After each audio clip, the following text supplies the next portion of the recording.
अ, उत्तराखंड का अंकिता भंडारी हत्याकांड जो है वो एक बार फिर से सुर्खियों में है।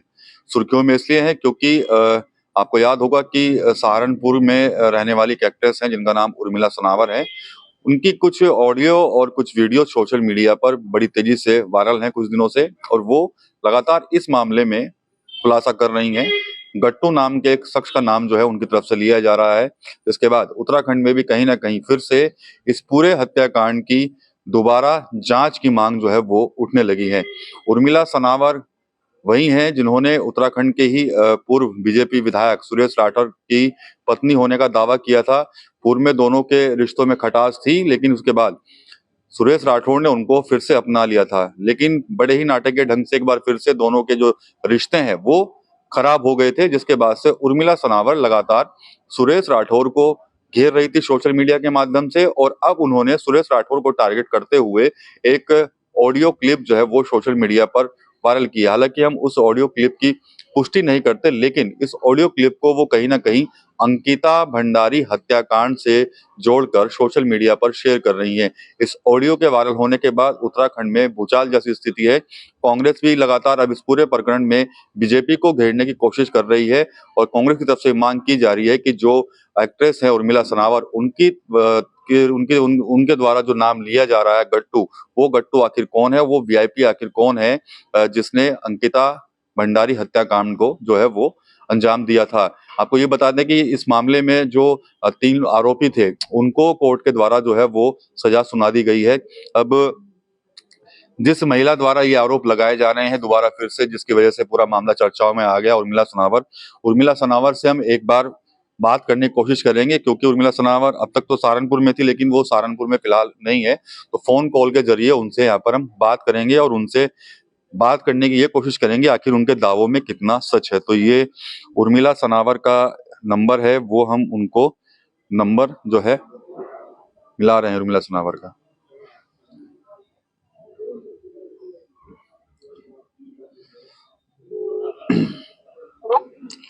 नमस्कार उर्मिला जी। हाँ जी नमस्कार।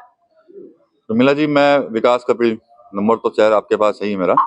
जी जी विकास जी, नमस्कार, बताइए। ये जो आपके द्वारा बार बार ये अंकिता भंडारी हत्याकांड को लेकर ऑडियो क्लिप वायरल की जा रही है और बड़े दावे किए जा रहे हैं, तो क्या कहना है आपका इसके ऊपर? क्योंकि पहले जब आपके जो सुरेश राठौर हैं जिनको आप अपना पति बताती हैं, उनके साथ रिश्ते ठीक हो गए थे, हाँ। तब सब ठीक चला। उसके बाद जब रिश्ते में दोबारा फिर से खटास आई तो आपने फिर से खुलासे करने शुरू कर दिए। क्या कहना चाहती हैं आप इस पर? ये जो देखिए अभी हमारा सब कुछ सही चल रहा था। हम करवा चौथ को ये हमें वहां पे लेके गए चीला, एक जगह है ऋषिकेश के आसपास एक जगह है चीला, जहाँ पे अंकिता भंडारी हत्याकांड हुआ था।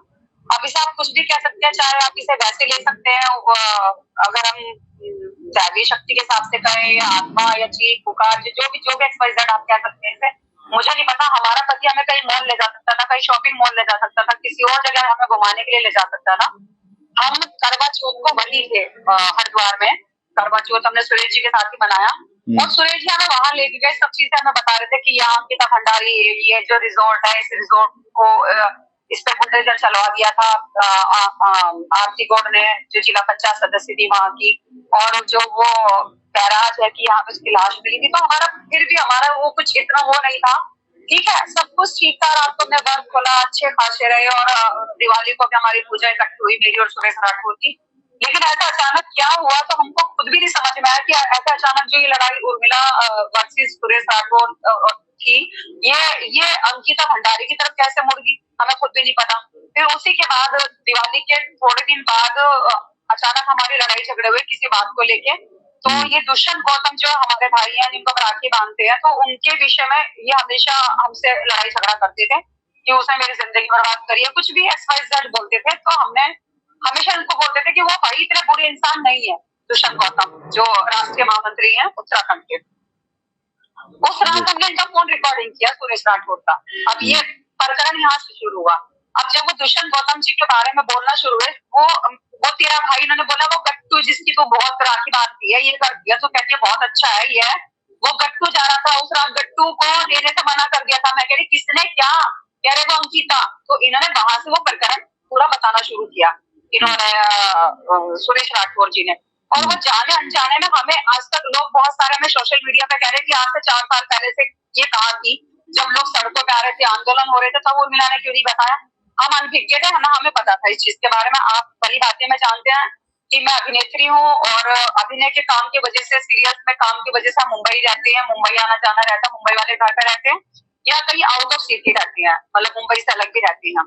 तो अभी वो हमें उस वक्त पता चला जब इन्होंने बोला कि वो गट्टू, मैंने कहा कौन गट्टू? इन्होंने कहा, मैंने कह रहे वो गट्टू वो तेरा भाई दुष्यंत गौतम, वो जा रहा था उस रात, तब उसको बुलडोजर चलाया गया था उस रिजॉर्ट पे, जब उसने मतलब जो इनकी लैंग्वेज है कि जब इस तरह से उन्होंने मना किया सब चीजें, जो भी एक्स्ट्रा सर्विस और जो भी वीआईपी सर्विस जो भी मांगी गई होगी उस बच्ची से, अंकिता भंडारी से, तो हमें तो कुछ भी नहीं पता था। जाने अनजाने में वो रिकॉर्डिंग कहीं से शुरुआत हुई और फिर उसमें बहुत सारे खुलासे हो गए उसी रिकॉर्डिंग में, किस तरह से किसने क्या करा, किसकी क्या भूमिका रही, किसकी क्या भूमिका रही, XYZ। तो वो जब चीजें हुई, अभी भी जब हम लगभग 4 दिन पहले हम एक लाइव आए तो हमें नहीं पता, ध्यान नहीं था, क्योंकि हम कोई रिकॉर्डिंग करने के बाद हम दोबारा तो नहीं सुन रहे कि क्या क्या चीजें रिकॉर्ड हुई, लेकिन हाँ ये पता था कि हम दुष्यंत भाई साहब को बताएंगे कि भाई साहब ये आपको इतनी गाली गलौज करते हैं और आपके बारे में, हमारे बारे में, चरित्र को लेकर बहुत गंदा बोलते हैं, जबकि हम आपको राखी बांधते हैं। ये बात थी। लेकिन जब हमने देखा कि वो अंकिता भंडारी, और जब हम रोते रोते हमने वो परसों हम लाइव गए, परसों तरसों की बात है, और उसमें आया कि ये लोग मुझे ऐसे मार देंगे जैसे अंकिता को भंडारी को मारा, और मेरे पास वो सारी रिकॉर्डिंग है, और हम आज भी स्वीकार करते हैं कि हमारे पास वो सारी रिकॉर्डिंग है जिसमें दुष्यंत गौतम का नाम बोल रहे हैं और चीजें बोल रहे हैं, सारा बखान कर रहे हैं सुरेश राठौर। दूसरी रिकॉर्ड, अभी लोग बहुत सारे हमें कह रहे हैं कि उर्मिला कोई हाउसवाइफ नहीं है, हम एक राजनीतिक पत्नी है, सबको पता है। तो सब यही कह रहे हैं कि उर्मिला के पास जो भी रिकॉर्डिंग है तो वो कहीं ना कहीं, क्योंकि ये तो भारतीय जनता पार्टी ने आज इनको निष्कासित करा, लेकिन उससे पहले तो भारतीय जनता पार्टी के चाहिए। और जो अगर रविदास विश्व महापीठ की बात करें तो रविदास विश्व महापीठ के अंतर्राष्ट्रीय अध्यक्ष थे दुष्यंत कुमार गौतम जी, ठीक, और ये राष्ट्रीय अध्यक्ष थे सुरेश राठौर जी। तो ये सब एक ही मतलब उठना बैठना, एक ही जगह खाना पीना, सबका इनका कहीं सब चीजें, संगठन का काम होना या समाज से रिलेटेड सब इकट्ठे ही काम था। तो फिर हमने भाई जब अब हमने हर जगह से हमने न्याय मांगा। हम प्रदेश अध्यक्ष जी के पास भी गए भारतीय जनता पार्टी के, जब इन्होंने हमारे साथ ये वो करी, इन्होंने प्रेस कॉन्फ्रेंस करी अपने जो घरेलू औरतों का निकाल के, फिर हमने भी पीसी करी। तब हमने कहा प्रदेश अध्यक्ष जी को, उन्होंने कह दिया कि यह दिशानंद करेगा, वो हरिद्वार का प्रभारी है, आप उससे जाओ, आप न्याय के गुहार लगाओ।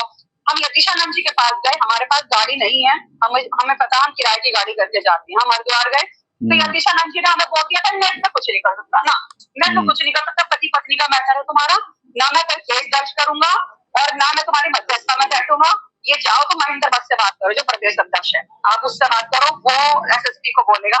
कहने का तात्पर्य यह है कि एक दूसरे की बातें, एक दूसरे को सब मरहम पट्टी लगाने पे लगे रहते हैं, छुपाने पे लगे रहते हैं। अच्छा, ये बताइए, इस ऑडियो को अब वायरल करने का क्या कुछ मकसद था आपका, जो इतने लंबे टाइम तक फिर आप ही को दबा के रखी? नहीं, इतने टाइम को तो हम दबा के रखी, अभी ये लगभग 1 महीने पुरानी बात है, हमारा उद्धार भी नहीं था, इसमें कोई अंकिता भंडारी और ये सबकी सारी चीजें हुई। नहीं, आप ये कह रही है ना करवा चौथ के आसपास का मामला था, तो करवा चौथ में तो मेरे ख्याल से करवा चौथ के बाद तो दिवाली आती है, फिर दिवाली आई और दीवार किए इन्होंने सारे घर पे आके, फिर उसके बाद जब ज्वालापुर विधानसभा को जब हमें बोला गया कि तुम जाके तैयारी करो, भारतीय जनता पार्टी ने बोला कि तुम जाके उसकी तैयारी करो, तब हमारे घर में विवाद हुआ।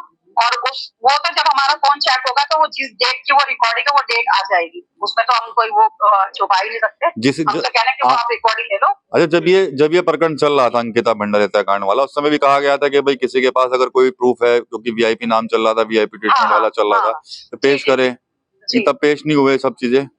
तो आप उस रिकॉर्डिंग में ये भी है, तो मेरे हस्बैंड बोल रहे हैं कि मैं पार्टी का निष्ठावान कार्य करता हूँ। हमने कहा कि आपने मीडिया में जाके ये बात क्यों नहीं कही, जब आप उनका नाम जानते थे कि कौन गट्टू, कौन दुष्यंत कुमार गौतम, तो आपको तो कह रहे, तो इसने हमारे पति ने बोला कि मैं भारतीय जनता पार्टी का निष्ठावान कार्य करता हूँ, और जिस दिन मेरा दिमाग ठसक गया तो मैं उस दिन बता भी दूंगा सबको। तो हम तो अपने पति से भी कह रहे हैं कि आप एक सरकारी गवाह बन के एक बच्ची के न्याय के लिए आप खड़े होइए, उसके माँ के आंसू पूछिए, और जो जिसकी चीख पुकार है, जो जब हम सुन सकते हैं तो वो क्यों नहीं सुन सकते। तो हम तो यही कहते हैं कि पार्टी विशेष तो बाद में आता है, पहले कोई एक बच्ची है और वो बच्ची हमारी आपकी सबकी बच्ची बराबर होती है, वो बेटी सबकी बेटी है, ठीक है। हम ये नहीं कहते कि हम भारतीय जनता पार्टी को सारे ही गंदगी भरी पड़ी है, लेकिन कुछ लोग अच्छे भी है, कुछ लोग बुरे भी हैं। तो जिसने जो भी अपराध किया तो उस अपराधी को सजा जरूर होनी चाहिए, चाहे वो दुष्यंत कुमार गौतम हो, चाहे उसमें मैं हूँ, चाहे वो सुरेश राठौर हो या कोई भी हो, कार्रवाई होनी चाहिए। हाँ, आरोप तो आप पे भी लगते हैं कि आप लगातार ब्लैकमेलिंग कर रही हैं। हम कौन सा ब्लैकमेलिंग कर रहे हैं, मुझे बताइए ना। हमने किसी ने कोई हमारी ऑडियो वीडियो जिससे हमने पैसे मांगे हो या कुछ करो। सुरेश राठौर ने आपके सामने बोला, आप ही के इंटरव्यू में बोला मेरी पत्नी है, मेरी धर्म पत्नी है। आपने पूछा आज उसे घर लेके जा रहे हो, आपको शायद याद हो, उन्होंने कहा हाँ, यहाँ रहे, ज्वालापुर रहे, बॉम्बे वाले घर रहे, हरिद्वार रहे या ऋषिकेश रहे या नगीना रहे, सब जगह इसके घर है। तो झूठे तो सुरेश राठौर है ना, तो दूध का दूध पानी का पानी। वो सरकार उनको बुला के शासन प्रशासन उनसे पूछताछ करे और हम कोई भाग नहीं रहे शासन प्रशासन से। जब हमें आदेश करेगी सरकार हम तब उपस्थित हो जाएंगे। आपको पता है विकास जी, परसों रात हमारे घर पे रात को 1:30 बजे पुलिस की वर्दी में हमारे घर पे 2 गाड़ियां लेके आई हैं। आप समझ सकते हैं, कुछ लोग सामने वो कंबल ओढ़ के बैठे हैं और 4 आदमी पुलिस के हमारे घर में घुसे हैं। कल रात को एक महिला के घर में आपको 1:30 बजे घुसने का कोई मतलब ही नहीं है। और जब हमने एसएचओ साहब से पूछा, एसएचओ थाना सदर बाजार जो है रजन त्यागी जी से, उन्होंने कहा कि मैंने कोई पुलिस भेजी नहीं। और जब हमने कोई इस तरह का कोई अपराध ही नहीं किया, हमारे खिलाफ कोई एफआईआर दर्ज नहीं है। तो आप सोचिए ना कि हमें मरवाना चाह रहे, तो कौन मरवाना चाह रहे? क्या सत्ताधारी लोग मरवाना चाह रहे? क्या पार्टी विशेष के लोग मरवाना चाह रहे? क्या दुष्यंत गौतम से लोग रिलेटेड मरवाना चाह रहे? क्या सुरेश राठौर से रिलेटेड लोग हमें मरवाना चाह रहे? आप बताइए ना। आपका चैनल बहुत बड़ा प्लेटफॉर्म है, तो ये पूछना चाहते कि आप हमें रास्ते से हटाना चाह रहे हैं अगर हमने उस बच्ची की आवाज उठाई।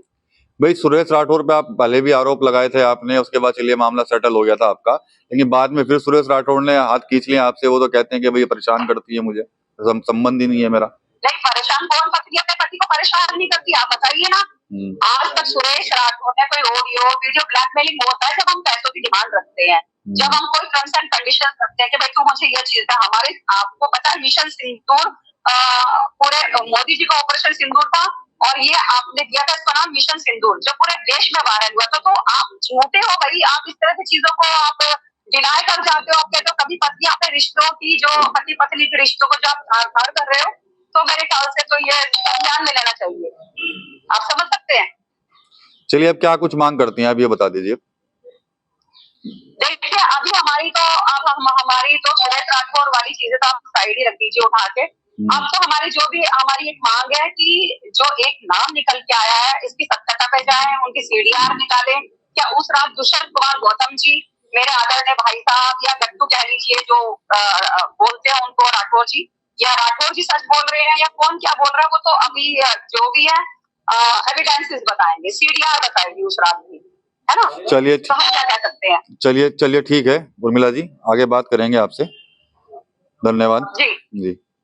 और तो आप देख सकते हैं कि ये मामला अभी तक तो सुरेश राठौर और उर्मिला सनावर के बीच में था, लेकिन अभी डाइवर्ट कहीं ना कहीं अंकिता भंडारी हत्याकांड पर हो गया। और जिस तरह से दावा कर रही है उर्मिला सनावर कि भाई ऑडियो है उनके पास जिसमें जो सुरेश राठौर है वो ही उन नेताजी का नाम जो है वो बता रहे हैं कि भाई उन्हीं को वीआईपी ट्रीटमेंट दिया जाना था। तो ये आरोप जो है वो उर्मिला सनावर के, हालांकि हम इन जो ऑडियो उर्मिला सनावर की तरफ से वायरल की जा रही है उस ऑडियो की हम लोग पुष्टि नहीं करते, लेकिन उर्मिला सनावर ने एक बार फिर से चर्चाओं में ला दिया अंकिता भंडारी हत्याकांड। और उत्तराखंड में इस ऑडियो के वायरल होने के बाद जो है वो राजनीति भी जो है वो बेहद गर्म हो गई है और कांग्रेस कहीं ना कहीं बीजेपी पर हमलावर है और फिर से इस पूरे घटनाक्रम के खुलासे और जांच की मांग जो है वो उनकी तरफ से की जा रही है। टीवी9 यूपी के लिए सहारनपुर से Vikas Kapil. Finista windows, beautiful and durable designs, installation से मेंटेनेंस की लाइफ लॉन्ग कस्टमर सर्विस। आपके घर में फिनिस्टा नहीं है तो कॉल कीजिए। फाइनल फिनिस्टा।